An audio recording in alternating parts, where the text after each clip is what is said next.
Hello friends, welcome to Gargi classes date. आज की 21 मई 2021 और देख लेते हैं इंडियन एक्सप्रेस के एडिटोरियल और आइडिया पेज से इंपॉर्टेंट आर्टिकल जो अभी हम डिस्कस करने वाले हैं। फर्स्ट आर्टिकल है आपके सामने, राइडिंग द स्टॉर्म। अभी जो ताउते करके अभी स्टॉर्म जो आया, साइक्लोन आया, उसने कितना ज़्यादा डिजास्टर किया और साथ में किस तरीके से अभी ग्लोबल वार्मिंग और क्लाइमेट चेंज का असर हमें देखने को मिल रहा है। और पर्टिकुलरली जो फ्रीक्वेंसी है अरेबियन सी में साइक्लोन्स के आने की फ्रीक्वेंसी है, वो कहीं ना कहीं इस चीज़ को हाईलाइट कर रही है।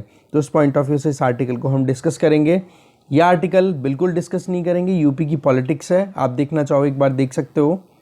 इसके अलावा हम थोड़ा बहुत देखेंगे इधर एब्सर्ड आर्बिट्रेरी। इस आर्टिकल में बताया हुआ है कि नेशनल सिक्योरिटी एक्ट का स्टेट गवर्नमेंट्स के द्वारा रेकलेसनेसली, मतलब बिना कोई सोचे समझे यूज़ करना, ये कहीं ना कहीं बहुत ज़्यादा एक गलत बात है, क्योंकि लॉ बनाए जाते हैं लॉ एंड ऑर्डर मेंटेन करने के लिए। बट अगर उन्हीं चीज़ों को कहीं ना कहीं आप सिटीजन्स की फ्रीडम को ब्रीच करते हो, उन्हीं पर लगाम लगाने की कोशिश करते हो, तो वो गलत हो जाता है। तो उस पॉइंट ऑफ व्यू से इस आर्टिकल को देखेंगे। इस आर्टिकल में हिस्ट्री इन रिबल, इस आर्टिकल में बताया हुआ है राइटर्स के द्वारा कि अभी जो सेंट्रल विस्टा प्रोजेक्ट चल रहा है, उस प्रोजेक्ट में जो नेशनल आर्काइव ऑफ इंडिया, जहाँ पे सारे रिकॉर्ड्स स्टोर्ड हैं नेशनल लेवल के, बोले उनको इनएक्सेसिबल बनाया जा रहा है कुछ दिनों के लिए। तो ये दोनों के दोनों रिसर्चर्स हैं, स्कॉलर हैं और टीचर हैं, तो ऐसे में ये अपनी तरफ से अपनी ग्रीवांसेस शो कर रहे हैं, राइट। तो लास्ट में इस आर्टिकल को देख लेंगे, या फिर छूट जाए तो आप एक बार खुद से पढ़ोगे। अगर आपने मॉडर्न हिस्ट्री की बुक पढ़ी है, स्पेक्ट्रम, विपिन चंद्रा, कोई भी, तो उसमें स्टार्टिंग का जो चैप्टर है कि ये हिस्ट्री लिखी कैसे जाती है, तो ऐसे में बहुत सारे रिकॉर्ड्स हैं वो खंगाले जाते हैं, और उनमें से जो ऑथेंटिक या फिर यूँ लगे कि हाँ ये इन्फॉर्मेशन वाकई में वैलिड है, तो उस इन्फॉर्मेशन को इंक्लूड कर लिया जाता है। ऐसे करके हिस्ट्री लिखी जाती है। तो रिकॉर्ड्स बहुत हेल्प करते हैं। तो एग्जैक्टली वही चीज़ यहाँ पे बोल रहे हैं कि नेशनल आर्काइव्स ऑफ इंडिया, जो कि अभी सेंट्रल विस्टा प्रोजेक्ट जहाँ पे चल रहा है वहीं पे लोकेटेड है, तो बोले वहाँ पर जो बिल्डिंग है सेंट्रल, मतलब जो मेन थीम है उसको तो चेंज नहीं किया जा रहा है, बट फिर भी कंस्ट्रक्शन एक्टिविटी चल रही है। तो ऐसे में आर्काइव्स में जो रिकॉर्ड्स पड़े हैं उनकी एक्सेसिबिलिटी अभी पॉसिबल नहीं हो पा रही है। तो ऐसे में थ्रू आउट वर्ल्ड तो हिस्ट्री लिखी जाएगी, बट इंडिया में हिस्ट्री लिखना अभी पॉसिबल नहीं हो पाएगा। तो ये चीज़ यहाँ पर अपने ग्रीवांस बताए जा रहे हैं, ठीक है। तो इस पॉइंट को आप कहीं ना कहीं डेवलपमेंट से आप कनेक्ट कर पाओगे। एक तो दूसरा, इस पेंडेमिक के चलते जो सिचुएशन बनी हुई है, उसमें एक तरफ तो कंस्ट्रक्शन एक्टिविटी कंटिन्यू चल रही है, सारे काम हो रहे हैं, बट आप स्कॉलर्स को एक्सेसिबिलिटी इंश्योर नहीं कर रहे हो, तो ये गवर्नमेंट के ऊपर सवाल भी है। तो उस पॉइंट ऑफ व्यू से आर्टिकल है, राइट। इस आर्टिकल को हम डिस्कस नहीं करेंगे। आइडिया पेज पे अगर देखें हमारे पास में, तो फर्स्ट हम जो आर्टिकल डिस्कस करेंगे, दे आर स्टिल हंग्री। इस आर्टिकल को हम अच्छे से देखेंगे, जिसमें बताया हुआ है कि अभी ऑक्सीजन की बात करो, वैक्सीनेशन की बात करो, बेड्स की शॉर्टेज की बात करो, चलो ये तो है, बट लोग जो भूखे मर रहे हैं, जिनको दाल चावल की ज़रूरत है, जिन लोगों की दाल चावल ही ऑक्सीजन है, उन लोगों का क्या, आर्टिकल को देखेंगे। इस आर्टिकल को हम डिस्कस नहीं करेंगे। इस आर्टिकल को हम, इसके जो इंग्रेडिएंट्स है इस आर्टिकल के, वो पूरे पहले ही बहुत बार कवर कर चुके हैं, तो आपको खुद से पढ़ना है, ठीक है। इसके अलावा इधर वाला ये आर्टिकल है, फैक्ट्स अबाउट फैक्ट फाइंडिंग्स, कि कैसे अभी जो दिल्ली में शाहीन बाग में जो दंगे हुए थे, राइट्स हुए थे पिछले साल, तो बोला उस मुद्दे पर अभी जो पब्लिक में सिटीजन्स मिलकर के वो कहीं इन्वेस्टिगेट कर रहे हैं, रिपोर्ट्स तैयार कर रहे हैं, तो ऐसे में उसको स्ट्राइक डाउन नहीं करना चाहिए। तो ये पूरा एक रिकॉर्ड बता रही है राइटर। बहुत ही अच्छा आर्टिकल है। आपको एग्जाम्पल मिलेंगे कि डेमोक्रेसी में पब्लिक इन्वेस्टिगेशन कितना इंपॉर्टेंट रोल प्ले कर सकती है, जानेंगे इस आर्टिकल के थ्रू, ठीक है। तो देखते हैं एक आर्टिकल को डिटेल में। फर्स्ट आर्टिकल हम डिस्कस करेंगे, फैक्ट्स अबाउट फैक्ट फाइंडिंग्स। ये आर्टिकल लिखा है अंकिता पांडे ने। ये दिल्ली यूनिवर्सिटी में एक प्रोफेसर है, ठीक है, हिस्ट्री की। तो अब आप देखो क्या है इसमें पूरा मुद्दा। देखो, सॉलिसिटर जनरल ऑफ इंडिया ने अभी 5 फैक्ट फाइंडिंग रिपोर्ट्स को चैलेंज किया है, और ये कहा है कि नॉर्थ ईस्टर्न दिल्ली में 2020 में जो दंगे हुए थे, उन पर जो फैक्ट फाइंडिंग के लिए जो सिटीजन्स ने अपने हिसाब से ही रिपोर्ट बनानी, अपने हिसाब से ही जुडिशियल एक्टिविटीज़ को एग्जीक्यूट करने लग गए, तो बोलो वो बहुत ही गलत है। ये सेल्फ कॉन्स्टिट्यूटेड बॉडीज़ हैं, ये एक्स्ट्रा कॉन्स्टिट्यूशनल बॉडीज़ हैं, या पैरेलल जुडिशियल सिस्टम चलाने की कोशिश की जा रही है। तो ऐसे में ये बात चल रही है हाई कोर्ट में। फरवरी 24 को इस तरीके से ये एक तरीके से सॉलिसिटर जनरल के द्वारा चैलेंज किया जाता है इन फैक्ट फाइंडिंग रिपोर्ट्स को कि इनमें जो रिपोर्ट्स हैं वो ऑफिशियल नहीं है, उनको रिकॉग्नाइज नहीं करना चाहिए। तो ऐसे में बोले कि ये जो फैक्ट फाइंडिंग के लिए जो भी कॉन्स्टिट्यूशनल जो बॉडीज थी, सेल्फ कॉन्स्टिट्यूटेड या फिर पैरेलल या एक्स्ट्रा कॉन्स्टिट्यूशनल, बोले इनके पास में कोई अथॉरिटी नहीं है कानून के आधार पे। बट सवाल ये उठता है कि अगर हम डेमोक्रेसी की बात करें तो डेमोक्रेसी में तो एक इंडिविजुअल अपनी freedom of speech and expression को कहीं ना कहीं रखता है एक फंडामेंटल राइट के तौर पे। तो अगर वो अपनी बात को खुल करके अगर किसी के सामने जाहिर करे, कुछ अपने हिसाब से पिक करे, कुछ मतलब इंफॉर्मेशन को गेन करे, फिर उसके बाद में अगर वो बताए, तो वो चीज़ गलत कैसे हो सकती है, ये मानना है राइटर का। यहाँ पर सबसे पहले शुरुआत हो जाती है कि आप अब इंडिपेंडेंस से पहले की बात करो।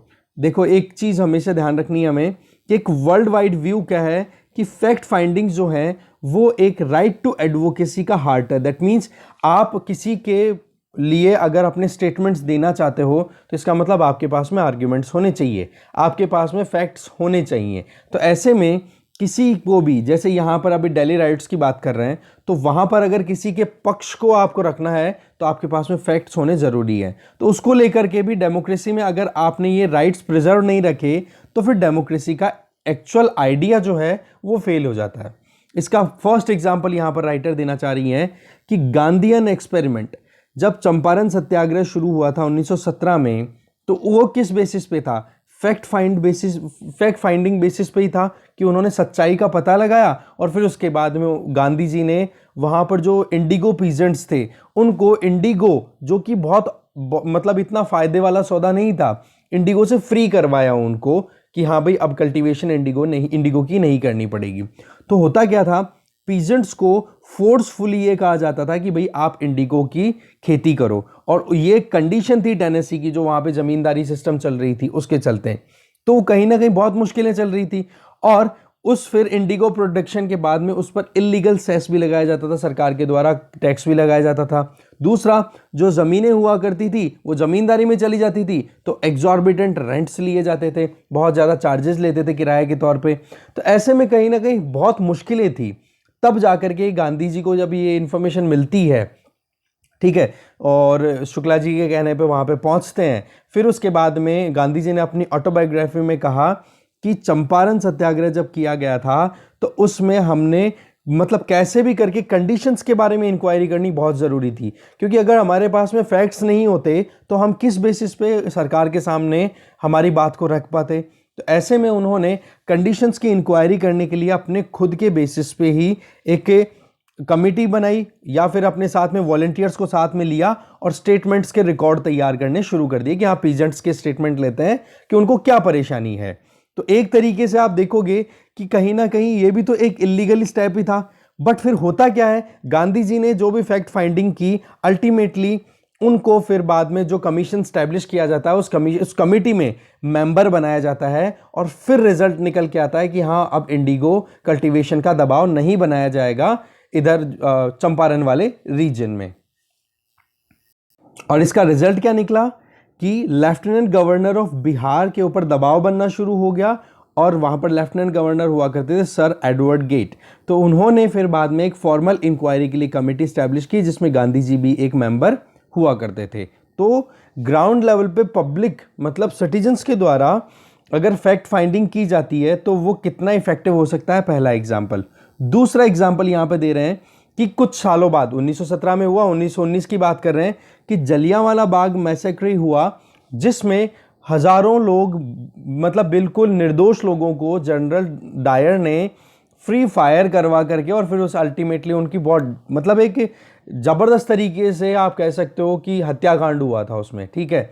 तो फैक्ट फाइंडिंग इन्वेस्टिगेशन के लिए आप देखोगे हंटर कमेटी स्टैब्लिश होती है, और हंटर कमेटी की जो भी फाइंडिंग्स थी वो इतनी सेटिस्फैक्ट्री नहीं थी। तो डिसअपॉइंटेड लोगों ने क्या किया, अपनी, जिसमें सबसे मेन जो डिसअपॉइंटमेंट था वो किसके पास था, कांग्रेस। तो कांग्रेस ने भी एक पैरेलल बॉडी कॉन्स्टिट्यूट की जिसका नाम किया पंजाब सब कमेटी, और उस पंजाब सब कमेटी ने इन्वेस्टिगेशन की है, और फिर बाद में पता पड़ा कि हंटर कमेटी की जो रिकमेंडेशंस थी उनसे बिल्कुल डिफरेंट हमारे पास में फैक्ट्स निकल के आए, जो कि हम हिस्ट्री में पढ़ते भी हैं।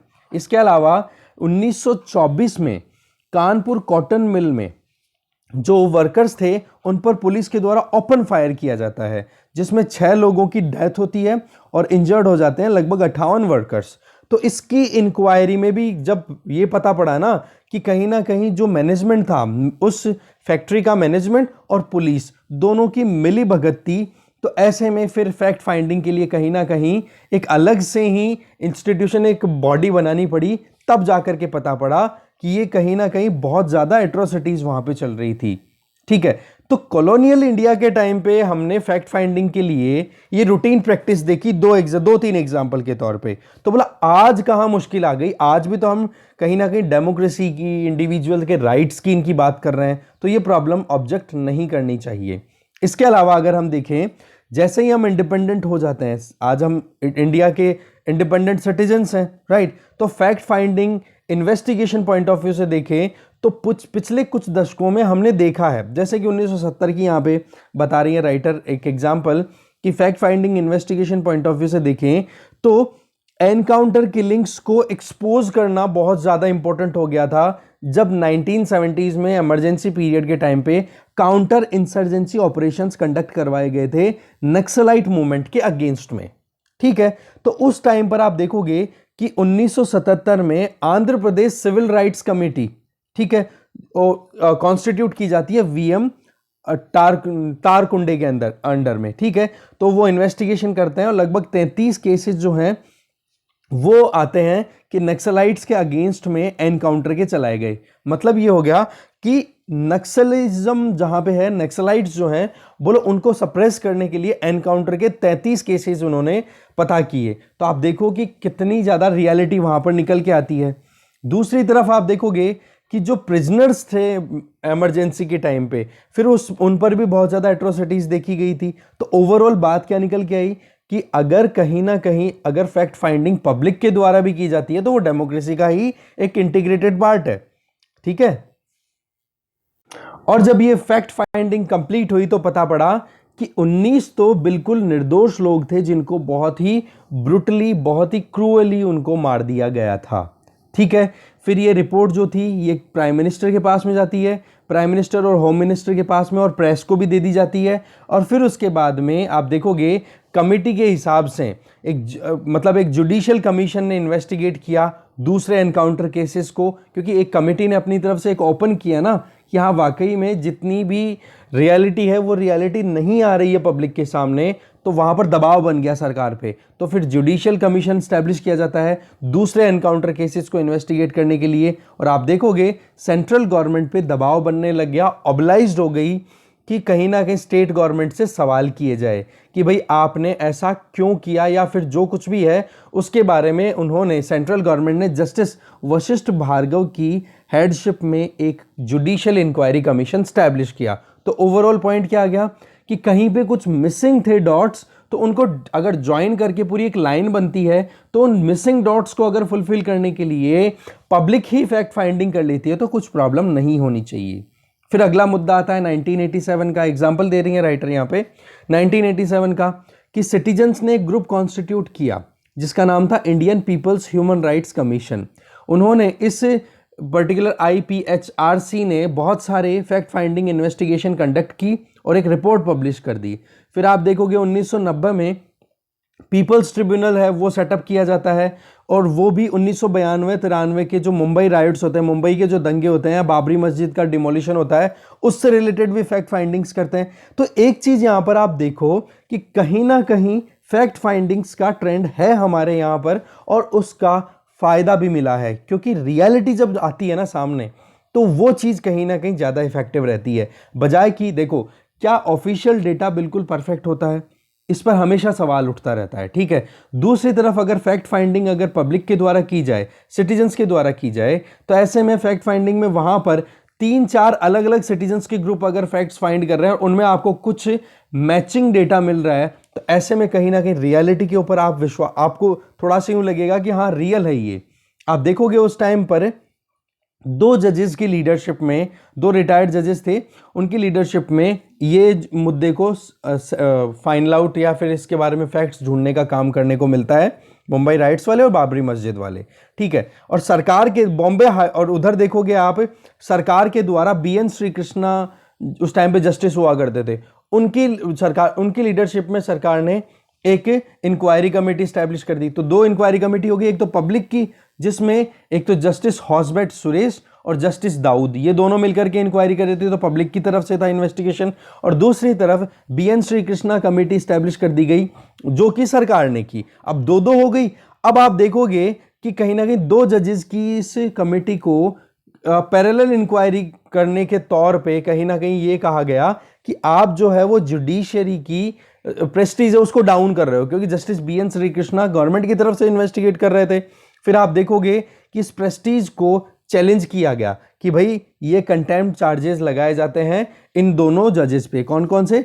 जस्टिस हॉसबैट सुरेश और जस्टिस दाऊद, इनकी कमेटी पे। फिर मुद्दा जाता है बॉम्बे हाई कोर्ट में, तो बॉम्बे हाई कोर्ट ने ये जो कंटेम्प्ट चार्जेस लगाए गए थे ना, इसको स्ट्रक डाउन कर दिया। दैट मीन्स जुडिशरी भी कहीं ना कहीं इस चीज के लिए तैयार थी और तैयार है कि हाँ, अगर फैक्ट फाइंडिंग अगर अनबायस्ड मैनर में किया जाए, बिना कोई पार्शियलिटी के किया जा रही है, तो वो चीज़ ठीक है, उसमें कोई प्रॉब्लम नहीं है। तो एक ये एविडेंस आ गया हमारे पास में। 2008 की अगर बात करें तो बहुत सारी मतलब एक तरीके से न्यूज़ आ रही थी कि जो मैन होल्स होते हैं ना, यहाँ पे आप देखते हो सिविल लाइन में जो क्लीनिंग के लिए बीच बीच में जो होल छोड़ दिया जाता है, तो वहाँ पर बोले क्लीनिंग करते टाइम पे बहुत सारे जो सफाई कर्मचारी हैं उनकी डेथ हो रही है, बहुत सारी परेशानी हो रही है। तो ऐसे में एक ग्रुप ऑफ लॉयर ने एक अल्टरनेटिव लॉ फोरम स्टैब्लिश कर दिया, और काम क्या था? वही फैक्ट फाइंडिंग इन्वेस्टिगेशन। आप देखोगे कि उस कमीशन ने अपनी रिपोर्ट जैसे ही स्टेट ह्यूमन राइट कमीशन को सामने रखी, तो फिर फाइनली एक PIL जाती है कर्नाटका हाई कोर्ट में, पब्लिक इंटरेस्ट लिटिगेशन जाती है कर्नाटका हाई कोर्ट ने, और हाई कोर्ट फिर उस टाइम पे क्या वर्डिक्ट देता है? एक एक्सपर्ट कमेटी को कॉन्स्टिट्यूट करने का, जिसका काम क्या हो गया कि भाई कैसे भी करके इस मुद्दे को हमें ठीक करना है।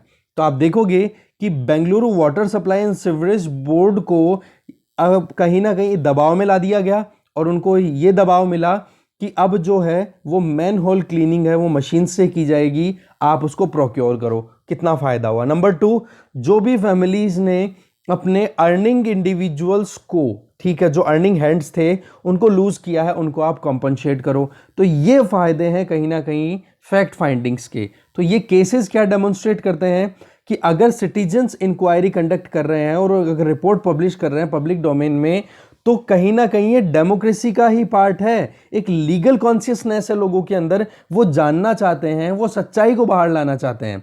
तो ऐसे में क्या गलत हो रहा है? दूसरी तरफ विजिलेंट जस्टिस को एनकरेज करना क्या गलत है? विजिलेंट मतलब आप अलर्ट हो, जिसके बेसिस पे आप लोगों को न्याय दिला रहे हो, राइट। ऐसे ही फैक्ट फाइंडिंग इन्वेस्टिगेशन है, ये देखो कॉस्ट इफेक्टिव भी है, एक्सचेकर पे ज़्यादा भारी नहीं पड़ता, रैपिडली मोबिलाइज होती है। जब इंटरेस्ट लेकर के कोई अगर फैक्ट्स को फाइंड करने के लिए जाता है तो उनको परेशान नहीं होना पड़ता। इसके अलावा एनकरेज करता है सिविक पार्टिसिपेशन को, कि लोग भी पार्टिसिपेट करना ज़्यादा से ज़्यादा कोशिश करते हैं कि हाँ हम कर रहे हैं ये काम। तो इस तरीके से पब्लिक को और गवर्नमेंट की अंडरस्टैंडिंग को ट्रांसफॉर्म करने में बहुत इंपॉर्टेंट रोल प्ले करती हैं ये फैक्ट फाइंडिंग से हमने देखा कि रियलिटी क्या है, सरकार के पास में रिपोर्ट को छोड़ जा रही है या फिर जो जुडिशरी उसके पास में रिपोर्ट को छोड़ जा रही है, तो फिर वो काम ढंग से नहीं कर पाते। जबकि सिविक बॉडीज या फिर ये जो पब्लिक फैक्ट फाइंडिंग है, अगर ये जाती है तो इसमें कहीं ना कहीं अगर हेल्पफुल डेटा मिलता है तो आप सोचो कितनी अच्छी पॉलिसीज बन सकती हैं, जो भी कल्प्रिट्स हैं उनको पनिशमेंट टाइम पे मिल सकती है। तो ऐसे में अभी आप क्या है, जो कुछ भी अभी फैक्ट फाइंडिंग्स की कुछ भी हो रही है, देखो फैक्ट फाइंडिंग्स का एक मोटा जो मुद्दा है वो ये कि इनको प्रॉपर्ली वेरीफाई करना चाहिए और क्रिटिसाइज भी करना चाहिए। ऐसी बात भी नहीं है कि आप केवल और केवल प्लस प्लस देखो, कुछ लोग अपने एजेंडा को एक्सपेंड करने में भी लगे रहते हैं, तो ऐसे में उनको बैलेंस बना करके क्रिटिसाइज करने की जरूरत है। कुछ सही है दैट्स ओके, कुछ गलत है तो उनको कंडेम करो, उनके अगेंस्ट में फिर चार्जेस भी लगने चाहिए। तो ऐसे में आप कहीं ना कहीं आप एक बैलेंस बनाने की कोशिश करो, ठीक है। दूसरी तरफ अगर हम देखें, अगर ये कह के आप कहो कि ये तो बॉडीज जो है वो सेल्फ कॉन्स्टिट्यूटेड है सिटीजन्स के द्वारा, तो क्या सिटीजन इस कंट्री के मेंबर नहीं है, इस कंट्री के सिटीजन्स नहीं है वो, तो आप कैसे डिलेजिटिमाइज कर सकते हो उनको, कैसे आप गैर कानूनी कह सकते हो कि हाँ फैक्ट फाइंडिंग सिटीजन्स के द्वारा की हुई ठीक नहीं है। तो क्या गारंटी है कि ऑफिशियल इंफॉर्मेशन भी बिल्कुल सही है, उसमें भी तो बायसनेस हो सकती है ना। और दूसरी चीज, जो इन्फॉर्मेशन पब्लिक डोमेन में अवेलेबल हो केवल ऑफिशियल इन्फॉर्मेशन ही होगी, तो क्या सच में हमें पता पड़ेगा? वहां पर तो हो सकता है सरकार के कुछ जो नुमाइंदे हैं या फिर सरकारी जो लोग हैं उनके कोई ऐसे काम हो जिनको आप छुपा करके रखना चाहते हो। तो पॉइंट क्या है, हमारे पास में एक लंबी परंपरा है जिसमें फैक्ट फाइंडिंग इन्वेस्टिगेशन के बेसिस पे हमने इंडियन डेमोक्रेसी को बना के रखा है, और इंडियन डेमोक्रेसी ही इसको सपोर्ट करने के लिए रेडी भी, और एग्जाम्पल भी हमने देखे बहुत सारे। तो इस चीज को हमें कहीं ना कहीं डिस्क्रेडिट ना करके, पब्लिक फैक्ट फाइंडिंग इन्वेस्टिगेशन है, इसको डिस्क्रेडिट ना करके इसको सपोर्ट करने की जरूरत है। ठीक है, आगे चलते हैं। नेक्स्ट आर्टिकल है राइडिंग द स्टॉर्म।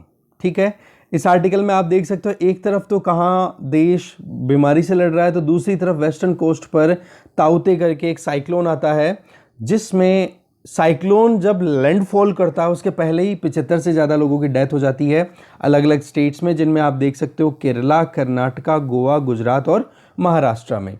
तो ये चीज़ तो आप देखो इधर, और फिर उसके बाद में जैसे ही लैंडफॉल होता है तो उसके बाद में तो बर्बादी ही बर्बादी और ज़्यादा हो जाती है। और इसकी फ्यूरियस गस्ट जो थी, जो स्पीड थी हवा की, वो इतनी थी कि 185 किलोमीटर पर आवर थी, जो पेड़ों को उखाड़ने में भी नहीं बख्श रही थी। तो जो कच्चे घर बने हुए थे वहाँ पर जो लोग रह रहे थे वहाँ पर भी 20 से ज़्यादा लोगों की डेथ हो गई। तो ओवरऑल जान माल का नुकसान बहुत हुआ। जब गुजरात में इस साइक्लोन ने लैंडफॉल किया, देखो जब तक वाटर बॉडी में कोई भी साइक्लोन बना रहता है तब तक तो वो इंटेंसिफाई होता रहता है, और फिर जैसे ही लैंडफॉल होता है ज़मीन पर वो पहुंचता है, उसके बाद में जब उसको पानी की सप्लाई रुक जाती है ना, तब जाकर के वो वीक पड़ना शुरू होता है। तो ऐसे में जैसे ही लैंडफॉल होता है गुजरात में तो और ज़्यादा हमने ज़िंदगियाँ खोई। तो एक तरफ तो वैक्सीनेशन ड्राइव के चलते कहीं ना कहीं ज़िंदगियाँ बचाने की बात की जा रही थी, तो उनको भी सस्पेंड करना पड़ा, एक बार उनको भी पोस्टपोन करना पड़ा कि भाई अभी वैक्सीनेशन ड्राइव रुक रही है पहले, क्योंकि इस साइक्लोन से निपट लें। तो ऐसे में गुजरात, महाराष्ट्र के जो कोविड पेशेंट्स थे, जिनको सेफ जगह पे रखा हुआ था, जो कोविड सेंटर्स थे, उनसे रिप्लेस करके सेफर फैसिलिटीज़ पे ले जाया गया। फिर उसके बाद में आप देखोगे कि कहीं ना कहीं हमें हमारी बुरी यादें, पुरानी जो बुरी यादें हैं उनको याद करने पर मजबूर कर दिया जब पिछले साल साइक्लोन निसाग्रा आया था। इसी तरीके से साइक्लोन वायु भी आया था 1-1.5-2 साल पहले। इसी चीज़ को हम कहीं ना कहीं देखें तो लगातार 4 साल हो गए हैं कि प्री मॉनसून सीजन में एक्सट्रीम वेदर इवेंट हो रहे हैं, बहुत ज़्यादा मतलब मौसमी प्रक्रियाएं हो रही हैं, और वो भी पर्टिकुलरली अरेबियन सी में। तो एक तरफ तो आप हम देखें कि ज़्यादातर साइक्लोन्स जो हैं वो बे ऑफ बंगाल में आते हैं, बट अब हर साल एक साइक्लोन या 2 साइक्लोन अरेबियन सी में आ रहे हैं। तो ये तो कहीं ना कहीं डिजास्टर मैनेजमेंट और प्लानिंग के लिए एक नया चैलेंज तैयार हो गया है, क्योंकि अभी तक तो क्या था, साइक्लोन्स आपको ज़्यादातर बे ऑफ बंगाल में देखने को मिलते थे, अब क्या है अरेबियन सी में आपको देखने को मिलेंगे। तो आपको उधर भी बैलेंस करने की ज़रूरत पड़ेगी। देखो अगर ईस्टर्न इंडियन ओशियन की अगर बात करें तो नॉर्मल कंडीशंस में वेस्टर्न पार्ट जो है, अब अगर मैप पे चले, नॉर्मल मैप यहाँ पर ही आपको अगर बताऊं तो जैसे ये इंडिया का मैप है, तो ये है अरेबियन सी, ये है बे ऑफ बंगाल। तो ईस्टर्न पोर्शन नॉर्मल कंडीशंस में ज़्यादा गर्म मिलता है। ओके, तो उस केस में क्या हो जाता है, साइक्लोन्स और डेवलपमेंट यहाँ पे। बट अरेबियन सी में अगर साइक्लोन्स अब डेवलप होने कंटिन्यू हो रहे हैं, तो ऐसे में ये कहीं ना कहीं सीधा सिग्नल जा रहा है क्लाइमेट चेंज की तरफ, ग्लोबल वार्मिंग की तरफ। तो आप देख सकते हो सीवियर कैटेगरी के साइक्लोन्स अब हम बार बार हर साल देख रहे हैं। तो 2 से 3 साइक्लोन हर साल आ रहे हैं, और ज़्यादातर जो है, देखो अरेबियन सी में ज़्यादातर क्या होता है कि मान लो आपको मैंने बताया था कल परसों कि अर्थ का रोटेशन किधर से है, वेस्ट टू ईस्ट, तो साइक्लोन का मूवमेंट किधर से होता है, ईस्ट टू वेस्ट। अब अगर अरेबियन सी में कोई साइक्लोन डेवलप हो रहा है तो इसकी टेंडेंसी क्या रहती है कि या तो ओशियन के अंदर अंदर ही डिसिपेट हो जाता है, या फिर ओमान की तरफ, यमन की तरफ इधर जाकर के वो स्ट्राइक करते हैं। ठीक है, बट अभी जो हम ट्रेंड देख रहे हैं वो क्या है कि कहीं ना कहीं वो इंडिया की मेन लैंड की तरफ स्ट्राइक कर रहे हैं। पिछले हमने जो वायु की बात की, या फिर अभी जो लेटेस्ट है ताउते है, इनकी बात की, ये कहीं ना कहीं, या निसार्गा की बात की, तो ये कहीं ना कहीं अब ट्रेंड है वो चेंज होता हुआ दिखाई दे रहा है। तो पिछले 4 जो सीवियर कैटेगरी के साइक्लोन इवेंट्स हैं वो कहीं ना कहीं 1998 के बाद में पहली बार हुआ। 1998 में एक सुपर साइक्लोन आया था जिसने लगभग 4000 लोगों की जिंदगियां खत्म कर दी थी, इतना जबरदस्त। और उसके बाद में अभी ये कहीं ना कहीं आया। तो आप देखोगे कि ग्लोबल वार्मिंग का इसके पीछे सबसे बड़ा हाथ है, गर्मी जो बढ़ रही है उसका। इसमें 2014 में एक पेपर पब्लिश होता है, अमेरिकन मेटेरोलॉजिकल सोसाइटी का एक जर्नल है जिसका नाम है क्लाइमेट, ठीक है, जर्नल ऑफ क्लाइमेट। उसमें वार्निंग दी थी कि वेस्टर्न ट्रॉपिकल इंडियन ओशन, मतलब अरेबियन सी की बात की जा रही है, वेस्टर्न ट्रॉपिकल इंडियन ओशन, बोले ये सबसे ज्यादा पिछले साल में जितनी अगर टेम्परेचर राइज की बात की जाए ना ओवरऑल ग्लोबल वाटर्स की, तो बोले सबसे ज्यादा पिछले शताब्दी में गर्म अगर हुआ है पानी तो वेस्टर्न ट्रॉपिकल इंडियन ओशियन का हुआ है, जो कि दूसरों के कंपैरिजन में बहुत ज्यादा गर्म हुआ है और दूसरे रीजन्स के कंपैरिजन में। और रिजल्ट क्या निकल रहा है, अब ये साइक्लोन्स वो ही उसका ही रिजल्ट आप मान सकते हो। इसी तरीके से 125 किलोमीटर पर आवर की स्पीड से अगर हवाएं चलेंगी तो कहीं ना कहीं मुश्किलें बढ़ेंगी। तो आप देखोगे आप 30,000 लोगों को वहां से इवैक्यूएट किया गया था गुजरात से, क्योंकि वार्निंग आ गई थी ये, ठीक है, कि भाई 2014 में ये पेपर आ गया था, तो बोला कि अब तो ज़्यादा आएंगे, तो ऐसे में 30,000 लोगों को उठा करके अरेबियन सी की कोस्ट से और बाद में हिंटरलैंड में शिफ्ट कर दिया जाता है।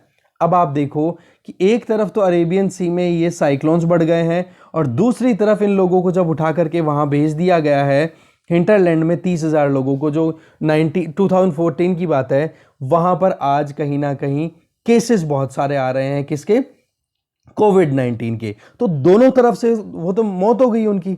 दूसरी तरफ हमें कहीं ना कहीं आज देखें तो हमारा कंट्री का जो वेदर अलर्ट सिस्टम है ये देखो बहुत अच्छा परफॉर्म कर रहा है। सुपर साइक्लोन्स के बारे में अर्ली वार्निंग्स दे दी जाती है। आज गुजरात और उड़ीसा में कोई भी अगर आप देख सकते हो कोई भी इवेंट ऐसा होता हुआ दिखाई देता है तो अलर्ट बहुत जल्दी होता है। और पिछली सेंचुरी के मतलब 20वीं शताब्दी 2000 तक के कंपैरिजन में अगर हम देखें और 21वीं शताब्दी 2001 से लेकर 2021 तक, तो बोले जिंदगियों का जो लॉस हो रहा था, लॉस ऑफ लाइव्स, जो लोग मर रहे थे इन साइक्लोन्स की वजह से, बोलो वो नंबर्स हमने कम करने में बहुत सफलता पाई है। आज कोस्टल स्टेट्स में जैसे ही आया ना अलर्ट इसका ताउते का, तो 2 लाख लोगों को इवैक्यूएट कर लिया गया था, निकाल लिया गया था इन कोस्टल रीजन से। पर वायरस ने क्या कर दिया, इन लोगों को जैसे ही वहां ले जाया तो वायरस प्रॉब्लम क्रिएट करने लग गया। आज कहीं ना कहीं कोविड हॉट बेड्स बने हुए हैं जहां जहां पर भी लोगों की कंसंट्रेशन ज़्यादा है। आप साइक्लोन की बात करो, एम्फेन की, जब पिछले साल हमारे यहाँ पर लॉकडाउन चल रहा था और पेंडेमिक आउटब्रेक हुआ ही था, तो उस टाइम पर वेस्ट बंगाल और उड़ीसा जो कि रिकवरी के पाथ पे थे, कैसे जैसे करके हम फाइट कर रहे थे पेंडेमिक के अगेंस्ट में, उस टाइम पर आप देखोगे हमारे यहाँ पर ये आता है साइक्लोन एम्फेन और उसके चलते कहीं ना कहीं डिरेल हो जाता है सिस्टम। आपको याद होगा पिछले साल का, ठीक है। तो ऐसे में साइक्लोन्स ने कॉम्प्लेक्सिटीज को बढ़ाने में और ज़्यादा हाथ बढ़ाया है। तो देखो सच्चाई ये है कि हमें कहीं ना कहीं दोनों तरफ से अब तैयार होने की ज़रूरत है। अगर अभी तक तो क्या था कि ईस्टर्न कोस्ट पे ही हमें कहीं ना कहीं प्रॉब्लम हुआ करती थी, अब वेस्टर्न कोस्ट पे भी ये साइक्लोन्स का हर साल आना और वो भी बहुत ज़्यादा डिजास्टर का कारण बनना, ये कहीं ना कहीं हमें एक दूसरे, जो दोनों तरफ के जो कोस्टल स्टेट्स है ना, एक दूसरे से लर्न करने की ज़रूरत है। जो ईस्टर्न स्टेट्स हैं उनके पास में ज़्यादा एक्सपीरियंस है, तो ऐसे में वेस्टर्न स्टेट्स अभी न्यू कमर्स हैं, ठीक है, न्यू विक्टिम्स हैं, तो उनको उनसे एक्सपीरियंस शेयर करने की ज़रूरत है। तो सबसे पहले तो क्या किया जाए, साइक्लोन शेल्टर्स तैयार करने की ज़रूरत है। दूसरा, इसके बाद में लॉन्ग टर्म हमें कॉन्वर्सेशन स्टैब्लिश करने की ज़रूरत है, जिससे कि क्लाइमेट रिलेटेड जो भी ये वैगरीज आ रही हैं, जो भी डिजास्टर्स आ रही हैं, इनके खिलाफ हम प्लान कर सके प्रॉपरली। जैसे आज ही अगर आप कोई वहाँ पर डेवलपमेंटल एक्टिविटीज़ को करना चाह रहे हो कोस्टल रीजन में, तो आप ये सोच के चलो कि हाँ साइक्लोन्स आएंगे, फिर उसके हिसाब से आप कंस्ट्रक्शन करो, डेवलपमेंटल एक्टिविटीज़ को वहाँ पर एक तरीके से एग्जीक्यूट करो, ठीक है। तो ये चीज़ बताई जा रही है राइटर के द्वारा। आगे चलते हैं। नेक्स्ट आर्टिकल है दे आर स्टिल हंग्री। इस आर्टिकल को लिखा है आशु गुप्ता जी के द्वारा।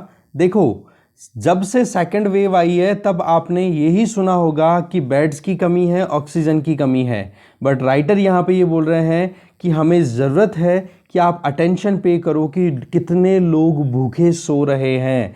मिलियंस ऑफ पीपल हमारे देश में अभी भी भुखमरी के शिकार हो रहे हैं। आप इस चीज़ को इग्नोर नहीं कर सकते। अगर हम देखें कि जब से ये डिजास्टर आई है, पेंडेमिक आई है मार्च अप्रैल 2020 में, तो पिछली बार तो बहुत लोग वाकई में रोड पर आ रहे थे, हेल्प कर रहे थे। और दूसरा, विजिबिलिटी ज़्यादा थी इस क्राइसिस की कि हाँ भुखमरी वाकई में फैली हुई है, क्योंकि माइग्रेंट क्राइसिस था। लोग अपने कामों को छोड़ करके शहरों से गांवों की तरफ चले गए थे। अब की बार क्या है, ये माइग्रेंट क्राइसिस भी नहीं दिख रहा है, तो अब की बार राडार में ही नहीं आ रही है ये परिस्थितियां कि वाकई में लोग कितना परेशान हो रहे होंगे, क्या उनकी बेसिक नीड्स पूरी हो रही है। चाहे सरकार हो चाहे मीडिया हो, कोई ध्यान नहीं दे रहा है। फर्स्ट वेव की जब आई थी पेंडेमिक की, तो वहां पर आप देखोगे कि इंडियन विलेजेस, जहां पर आप देखोगे 50% से ज्यादा पॉपुलेशन हमारी अभी भी रह रही है, तो वहां पर कहीं ना कहीं डेवलपमेंटल एजेंडा की बात करें, ठीक है, कहीं पर भी, तो वो इतना ज़्यादा हम कंसिडर नहीं करते हैं। ठीक है, उसका रिजल्ट क्या रहा, गाँव में क्राइसिस का बढ़ना। अब रही सही में गाँव में आप देख सकते हो सेकेंड वेव जब से आई है तब से कोविड के केसेस भी बढ़ रहे हैं, फर्टिलिटी रेट भी बहुत ज़्यादा है, तो कहीं ना कहीं फार्मर्स को बहुत कम हेल्प मिल पा रही है, या फिर जो भी रूरल लेबर है उन पर जो डिस्ट्रेस का सामना करना पड़ रहा है उनको, वो कम नहीं है। क्योंकि पिछली बार तो क्या था कि कहीं ना कहीं वो हाईलाइटेड थे, गांव की तरफ चले गए तो सरकारों ने उधर अटेंशन भी दी थी, और माइग्रेंट जो थे उनके मन में एक आशा भी थी कि हाँ गांव जाकर के कुछ कर लेंगे, 2-4 महीने तो बिताने हैं। बट आज 1 साल पूरा बीत चुका है, उस 1 साल की जो स्ट्रेस है आप उसको कैसे खत्म कर पाओगे, ये बहुत बड़ा सवाल है। आज जो माइग्रेंट वर्कर्स हैं वो शहरों को छोड़ के जाने के लिए तैयार ही नहीं है, चाहे वो कुछ भी हो, घरों में रहने की कोशिश कर रहे हैं। दूसरी तरफ जो एम्प्लॉयर्स हैं ना, उन्होंने क्या कर दिया, कहीं ना कहीं जो पे वेजेस दिए जाते हैं, डेली वेजेस, वो कम कर दिए। तो ये भी एक दुख की बात है। इन्होंने बताया, राइटर ये बताना चाह रहे हैं कि जो फंडिंग एजेंसीज पिछली बार काम कर रही थी, जो कॉरपोरेट्स ने वेलफेयर का काम करने की कोशिश की थी, जिसमें कि राशन किट्स दिए गए थे मेट्रो सिटीज़ में, अब की बार तो वो भी मिसिंग है। क्योंकि अब की बार सबसे बड़ी बात क्या आ रही है कि जो मिडिल क्लास कहीं ना कहीं आगे मुखर होकर के पिछली बार कंट्रीब्यूट कर रही थी, उसी क्लास को आज अपने नियर एंड डियर्स को खोना पड़ रहा है सेकंड वेव के चलते। तो ऐसे में वो केवल और केवल oxygen cylinder, concentrator, ventilators, ICU beds, drugs और वैक्सीनेशन के अलावा किसी और चीज की बात ही नहीं कर रही है। तो ऐसे में जहां फैमिलीज के बीच में बातचीत ही एक हो रही है कि हमें हमारे प्यारे लोगों को बचाना है, तो दूसरी तरफ जो लोग अभी भी गरीबी के चंगुल में है, उन लोगों को खाने के लिए कुछ मिल नहीं रहा। हमें कहीं ना कहीं इन पर ध्यान देने की ज़रूरत है, इनकी सफरिंग पर ध्यान देने की ज़रूरत है। बहुत सारी ऐसी फैमिलीज हैं जो कि लाइवलीहुड के लिए कहीं ना कहीं डिस्ट्रेस में है, उनको खाना नहीं मिल रहा है। दैट मीन्स गरीब लोगों के लिए ऑक्सीजन जो है वो दाल चावल है, ना कि ऑक्सीजन है। तो अभी ज़रूरत क्या है, उन पर ध्यान दिया जाए। अब आप देखोगे कि चारों तरफ ये इतना डर जो फैला हुआ है, इस डर का भी एक असर आपको साइड इफेक्ट के तौर पे देखने को मिलेगा। वो साइड इफेक्ट ये कि इनकम क्लासेस जो हैं, हर एक फैक्टर में, हर एक particular segment of the society में आप देखोगे, चाहे मिडिल हो, वेल्दी हो, वो ये चिंता में है कि कहीं हमारे पास में आने वाले टाइम पे रोटियों के टोटे ना बढ़ जाएं। तो ऐसे में वो कहीं ना कहीं अलर्ट हैं, अब खर्चा नहीं कर रहे हैं। दूसरी सबसे बड़ी प्रॉब्लम क्या आ रही है कि जो फ्रेंड्स हैं जिनके कहीं ना कहीं कोमोर्बिडिटी है, कोई और परेशानी चल रही है, या फिर इनके कोई केस आ गया है कोरोना का और वो बिगड़ गया है, तो उसके लिए ऑक्सीजन बेड और इनकी अरेंजमेंट करने में लगे हुए हैं। तो एक तरफ तो इनकम का डर है, तो दूसरी तरफ लाइफ का डर है। तो ये दोनों चीजें कहीं ना कहीं लोगों को मुखर होकर के ओपन आने में कहीं ना कहीं रोक रही है। तो इसका असर क्या हुआ कि लोअर इनकम फैमिलीज, जिनके लिए ऑक्सीजन जो है वो दाल चावल है, वो भी उनके लिए इंश्योर नहीं हो पा रही है। आज गरीब स्टेट्स जहां पर ज़्यादा परेशानियां हैं, यूपी, एमपी, ऐसे स्टेट्स बहुत ज़्यादा परेशानियों का सामना कर रहे हैं। इसके अलावा गाँव की अगर बात करें तो क्या सिटीज़ में ही क्राइसिस है? ऐसे नहीं, अभी गाँवों में भी बहुत ज़्यादा प्रॉब्लम होने लग गई है। जो माइग्रेंट वर्कर्स अपने गाँव में लॉकडाउन के टाइम पे चले गए थे, वो फिर से सिटीज़ में आने के लिए मजबूर हो गए, और अब की बार जो पार्शियल लॉकडाउन है, या फिर उनको टाइम पे खाना नहीं मिल रहा है, या उनको जो वेजेस मिल रहे हैं वो भी बहुत कम दिए जा रहे हैं एम्प्लॉयर्स के द्वारा, उसके बावजूद भी वो अपने घरों की तरफ नहीं जाने की हिम्मत कर पा रहे हैं, क्योंकि उन्होंने देख लिया कि घर जा करके भी रोटियों की प्रॉब्लम होने ही वाली है। तो देखो, एम्प्लॉयर्स की तरफ से नौकरी देना और सप्लाई साइड से इंक्रीज होना, जो लेबर है उसका इंक्रीमेंट होना, उसका रिजल्ट क्या हो रहा है? अगर या तो काम नहीं मिल रहा है और काम मिल भी रहा है, तो बहुत कम पैसा उनको दिया जा रहा है, जिससे कि उनका सर्वाइवल भी मुश्किल हो रहा है। यहाँ पर एग्जाम्पल दिया जा रहा है सरिता विहार दिल्ली का। तो बोला वहाँ पर डेली वेजर्स इस तरीके से आपने भी देखा होगा, चौकटी बोलते हैं इसको नॉर्मल लैंग्वेज में, वहाँ पर इकट्ठे रहते हैं कि कोई ले जाए, दिल काम कर ले। अब एक जने को अगर एक दिन का काम मिल जाए तो अगले दिन का कोई ठिकाना है नहीं। इस तरीके की जिंदगियां बीत रही हैं। तो रिसोर्सेज की स्कैर्सिटी केवल ऑक्सीजन या फिर बेड्स की नहीं चल रही है, हंगर की भी चल रही है। तो हमें कहीं ना कहीं इस पर ध्यान देने की ज़रूरत है। अच्छा, दूसरी और कम्युनिटीज़ की बात करें, जैसे LGBTQIA कम्युनिटी, ठीक है, जो होमोसेक्सुअल कम्युनिटी है, जो LGBT कम्युनिटी होती है वो हो गए, HIV पॉजिटिव पेशेंट्स हैं, या जो सेक्स वर्कर्स हैं, या डिसेबिलिटी से ग्रसित जो लोग हैं, या जो लोग कहीं ना कहीं लेप्रोसी या फिर दूसरी कोई बीमारियों से ग्रसित है, उन पर तो कोई ध्यान ही नहीं दे रहा जी। आज कोरोना के अलावा कोई बीमारी रह गई है क्या? आज एड्स का जो बीमार मरीज है उसको टाइम पर न्यूट्रिशियस डाइट मिलना, जो एंट्री रेट्रोवायरल जो मेडिसिन दी जाती है HIV को कंटेन करने के लिए, वो बीमारियां नहीं मिल रही है, वो ट्रीटमेंट नहीं मिल रहा है, तो उनको तो आपने मरने के लिए छोड़ दिया। बस केवल एक बीमारी लगी है, वो हो गई कोरोना। तो ये चीज़ बहुत ही ज़्यादा कहीं ना कहीं इन कम्युनिटीज़ को मिस कर दिया। मतलब हमें इन पर ध्यान देने की ज़रूरत है। इसके अलावा हमें ये भी ज़रूरत है कि ये जो सेकेंड वेव है ना, ये हेल्थ से संबंधित है, ठीक है। अब इस पर हंगर का भी असर पूरा देखने को मिलेगा। अभी पॉइंट क्या है मेन, कि हंगर को आपने इग्नोर कर दिया, बस केवल और केवल हेल्थ पे ध्यान दे दिया। तो ऑक्सीजन वेंटिलेटर्स, इनके अलावा आप लोगों को टाइम पे खाना तो अवेल कराओ। जब कोविड का फर्स्ट इन्फेक्शन शुरू होता है तो एक नॉर्मल दवाई है पैरासीटामोल, बोलो वो लेकर के भी लोग अपनी ज़िंदगी को बचा सकते हैं। बोला मिलियंस ऐसे हैं जिनको एक पैरासीटामोल टैबलेट तक नहीं मिलती। तो दाल चावल और एक basic life saving drug paracetamol अगर ये मिल जाए तो प्रॉब्लम कहाँ है? देखो कर्व चाहे स्लोप धीरे धीरे डाउनवर्ड आ रहा है, केसेस धीरे धीरे कम हो रहे हैं, पर आज कहीं ना कहीं हम मेन जो डिजास्टर है हंगर वाली, उसके बारे में नहीं सोच रहे हैं। तो हमें ज़रूरत क्या है कि कैसे भी करके लोगों के बारे में सोचने की ज़रूरत है, और इस डिजास्टर पर जिसमें केवल और केवल हेल्थ की बात कर रहे हैं, वहाँ पर हमें लाइवलीहुड और हंगर पर भी ध्यान देने की ज़रूरत है।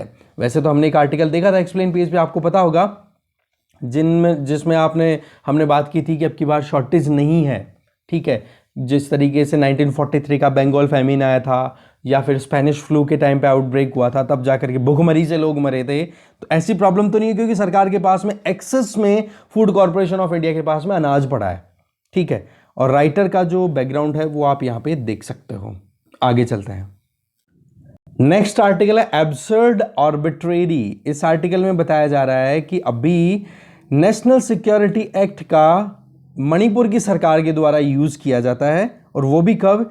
जब एक जर्नलिस्ट जिसका नाम है किशोर चंद्र वांगखेम, और एक एक्टिविस्ट, सोशल एक्टिविस्ट जिसका नाम है एरेंद्रो लिखोम्बाम, इन्होंने मिलकर के फेसबुक पे एक पोस्ट किया और ये कहा कि काऊ डंग और यूरिन जो है वो कोविड-19 को क्योर नहीं करता।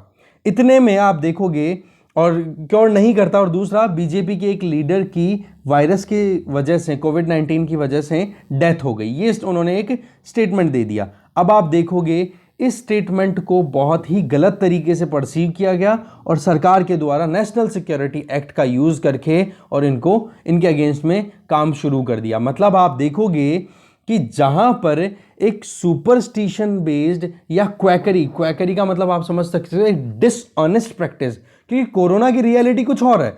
बोला इन दोनों चीज़ों को लेकर के अगर उन्होंने फेसबुक पे पोस्ट कर दिया, तो ऐसे में आप कैसे एक सिक्योरिटी एक्ट का यूज़ करके आप उनको जेल में डाल सकते हो, ठीक है। और वो भी ऐसे पेंडेमिक के टाइम पे जहां पर जेलें ऑलरेडी ओवर क्राउडेड है। तो ये कहीं ना कहीं पब्लिक ऑर्डर को मेंटेन करने का जो काम है ना, उसको आप कहीं ना कहीं वायलेट कर रहे हो। ओवरऑल बात यह है कि ये ड्रैकोनियन वे है लॉ को इंप्लीमेंट करने का, ठीक है। तो ये गवर्नमेंट का पैरानोइया यहां पर ही नहीं है, मणिपुर में ही नहीं देखा गया। पैरानोइया का मतलब आप यूं समझो कि एक मिसट्रस्ट देखने को मिल रहा है, ठीक है, कि आप दूसरे के प्रति अगर आप अपने मन में अविश्वास ला रहे हो तो वो पैरानोइया हो जाता है, थॉट ऑफ मिसट्रस्ट। तो वो चीज़ कहीं ना कहीं नुकसानदेह हो जाती है। सिमिलरली यूपी में भी ऐसे केसेस बहुत सारे देखे गए हैं जहां पर कोई भी अगर स्टेटमेंट दिया जाता है तो नेशनल सिक्योरिटी एक्ट का यूज़ करके और उनकी आवाज़ को दबा दिया जाता है। तो ये चीज़ कहीं ना कहीं बहुत गलत है। और आज के टाइम पे जहां पर इंडिया में कहीं ना कहीं बहुत सारी मुश्किलें हैं, एक तरफ हमने बात की हंगर की बात है, दूसरी तरफ पेंडेमिक है, वेजेस की प्रॉब्लम है, साइक्लोन जैसे क्राइसिस आ रहे हैं, और वहाँ पर ऐसे अगर हम बिहेव करेंगे, सरकारें ऐसे तरीके से काम करेगी तो वो बहुत ही गलत हो जाता है। और वो भी डिस्प्रपोर्शनेटली, कि कम से कम आप ग्रेविटी तो देखो कि स्टेटमेंट क्या है उनका, स्टेटमेंट की ग्रेविटी देखो कि हाँ वाकई में जो काम है वो बहुत ज़्यादा ऑफेंसफुल है, तो आप उसको उसके अकॉर्डिंग आप ट्रीट करो। तो ऐसे में कहीं ना कहीं एक दो लॉकडाउन के टाइम पे कितना पनिशमेंट उठाना पड़ रहा है लोगों को, और रही सही में अगर वो स्टेटमेंट कुछ दे भी रहे हैं, कुछ क्लैरिटी लाने की कोशिश भी कर रहे हैं, तो वहाँ पर ड्रैकोनियन लॉज जो हैं, जो जैसे कि नेशनल सिक्योरिटी एक्ट है उसका यूज़ करना, तो ये बोला बहुत ही गलत है, ये सही बात नहीं है। दूसरी तरफ आप देखोगे कि मणिपुर कोर्ट की तरफ से जो स्टेटमेंट था, इनके डिटेंशन को स्ट्रक डाउन कर दिया जाता है। तो पॉइंट यहाँ पर क्या आ जाता है कि जुडिशरी ने फिर चेक एंड बैलेंस किया एग्जीक्यूटिव ऑर्डर पे। तो पॉइंट क्या है कि यहाँ पर दोनों इंडिविजुअल्स ने, एक तो हो गए आपके जर्नलिस्ट और एक हो गए आपके सोशल एक्टिविस्ट, दोनों ने जो स्टेटमेंट दिया उसके बेसिस पे नेशनल सिक्योरिटी एक्ट के अंडर में इनको जेल में डालने की बात होगी, डाल दिया। फिर उसके बाद में मणिपुर हाईकोर्ट में मुद्दा जाता है और मणिपुर हाईकोर्ट फिर उनको एक तरीके से इनकी डिटेंशन को स्ट्रक डाउन करने की बात करता है। तो पॉइंट यहाँ पर क्या आता है, पहले की बात भी है, ऐसी बात नहीं है कि ये जो वांगखेम है इनको पहले कोई जेल नहीं हुई है, ठीक है, इनको भी पहले भी हुई है, बट फिर मणिपुर हाईकोर्ट ने उनको फ्री करा दिया।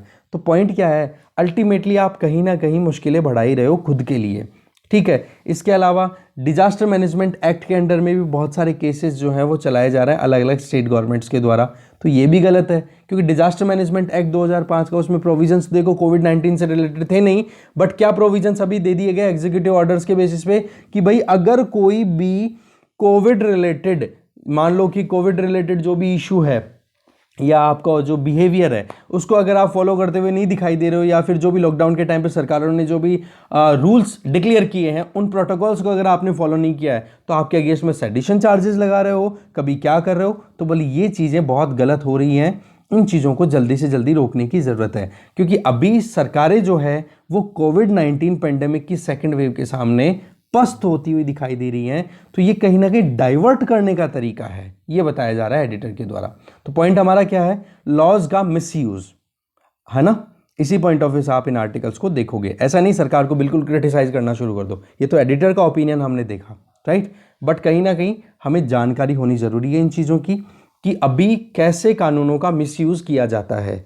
इससे क्या होगा, नए कानून जब बनेंगे तो आप लास्ट में एक सजेशन दे दोगे जब भी कभी लिखोगे तो, कि हाँ हमें मतलब कानून चाहे कितना ही अच्छा बना दो, वही अंबेडकर जी की बात, कॉन्स्टिट्यूशन चाहे कितना ही अच्छा बना दो, अगर उसको इम्प्लीमेंट करने वाले लोग ही अच्छे नहीं होंगे तो वो कॉन्स्टिट्यूशन कुछ अच्छा नहीं कर पाएगा सोसाइटी के लिए। वो चीज़ आप समझ सकते हो, ठीक है। तो डिस्कशन में इतना ही था, और ये लास्ट वाला आर्टिकल आप खुद से पढ़ोगे, ठीक है, रिकॉर्ड से रिलेटेड है। डिस्कशन में इतना ही है। Thank you very much for watching this video.